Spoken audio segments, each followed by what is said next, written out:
નમસ્કાર, તમે જોઈ રહ્યા છો TV17 ગુજરાતી। ધોરાજી શહેરમાં વિકાસના કામોને લઈને ફરીથી એકવાર ગંભીર સવાલો ઊભા થયા છે। નગરપાલિકા હસ્તક બની રહેલા રોડ રસ્તાના કામોમાં ગેરરીતિ અને નબળી ગુણવત્તાવાળા મટીરીયલ વપરાવાના આક્ષેપો સામે આવ્યા છે।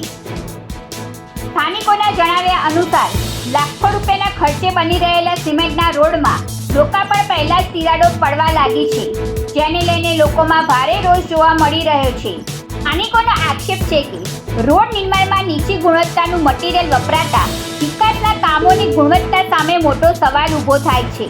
લોકોના ટેક્સના પૈસાથી બનતા રોડ જો પૂર્ણ થતા પહેલા જ તૂટી રહ્યા હોય તો જવાબદારો સામે કાર્યવાહી થવી જોઈએ તેવી માંગ ઉઠી રહી છે।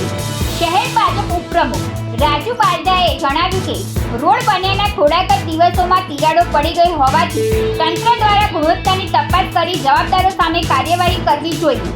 હવે જોવાનું એ રહેશે કે ધોરાજી નગરપાલિકા આ મામલે શું કાર્યવાહી કરશે।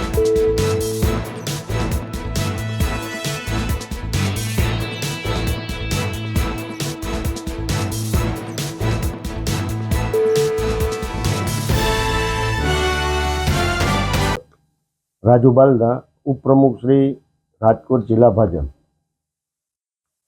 ધોરાજી નગરપાલિકા દ્વારા શહેરમાં રોડ બનવાનું કામ ચાલુ છે અને તેમાં પણ હાલ આરસીસી રોડ બનવાનું ચાલુ છે અને આ આરસીસી રોડ બનવા માટે સરકારશ્રીની ગાઈડલાઈન મુજબ અને નગરપાલિકા દ્વારા જે કાંઈ એની ગાઈડલાઈન હોય એ મુજબ કોન્ટ્રાક્ટરને કામ કરવાનું હોય છે। પરંતુ જો કોઈ કોન્ટ્રાક્ટર આ કામમાં બેદરકારીથી નબળું કામ કરતા હોય તો તેની ફરિયાદ થવી જોઈએ, એ સાચી વાત છે। અને આવા કામ જો નબળા કામ થતા હોય તો એના માટે નગરપાલિકા સરકારશ્રી દ્વારા જ્યાં ત્યાં જે તે વિભાગમાં ધ્યાન દોરી અને જો કોન્ટ્રાક્ટરે નબળું કામ કરેલ હોય તો તેની સામે પગલાં લેવા જોઈએ। રાજુભાઈ, લોકો આક્ષેપ કરી રહ્યા છે કે કામ નબળું છે, તિરાડો પડી ગઈ છે, લોકાર્પણ પહેલા શું કહેશો?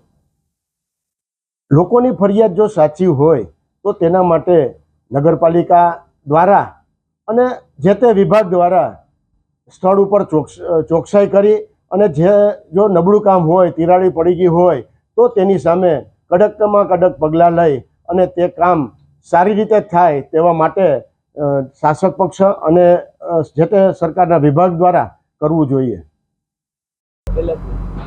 તમારું નામ અને વિગત? ઉજાબેન રવિન્દ્રભાઈ રામાણી।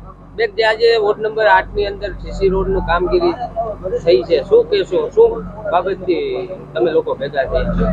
બસ અમારો રોડ વ્યવસ્થિત કર્યો નથી, ઢાળ હરખા દીધા નથી, તૂટી ગયા છે। 10 દિવસમાં તૂટી જાય તો અમારે કઈ હવે વ્યવસ્થા કરવાની? તૂટેલા રોડ ને લઈને નગરપાલિકા દ્વારા તમે કોઈ રજૂઆત કરેલી?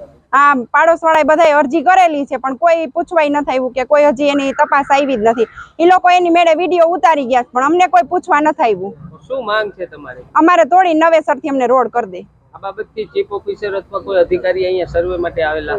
કોઈ નથી આવ્યું। હવે શું માંગ તમારી? બસ અમને તોડી નવેસરથી રોડ કરી દે। રોલ તમારા નામથી શરૂઆત। પાર્થ ભરતભાઈ ઠેસિયા, વોર્ડ નંબર 8, પીપરવાડી વિસ્તાર, ધોરાજી।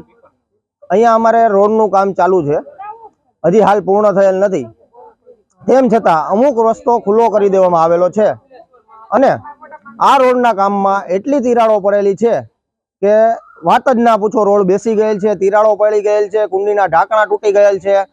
તેમ છતાં આ તિરાડોમાં 5 વાળા 10 વાળા સિક્કા નાખી દો તો પણ અંદર ગરકાવ થઈ જાય એટલી હદે રોડમાં તિરાડો પડી ગયેલ છે અને ચાવી બાઇકની 4 વ્હીલની ચાવી પણ અંદર જતી રહી એટલી તિરાડો પડી ગયેલ છે। આમ ભ્રષ્ટાચાર આટલો બધો થયેલ છે। અમોને ભ્રષ્ટાચાર બાબતે ખ્યાલ આવતા અમે ચીફ ઓફિસર સાહેબને લેખિતમાં રજૂઆત કરેલી તો ચીફ ઓફિસર સાહેબ દ્વારા એન કેન પ્રકારે બાનાઓ બતાડી અને અમને લેખિતમાં એવો જવાબ આપેલો, ઉડાવ જવાબ આપેલો કે રોડનું કામ બરોબર થાય છે, વ્યવસ્થિત થાય છે, કોઈ પણ જાતનો ભ્રષ્ટાચાર થતો નથી। આવી લેખિતમાં અમોને રજૂઆત દ્વારા અમને લેખિતમાં જવાબ આપેલ।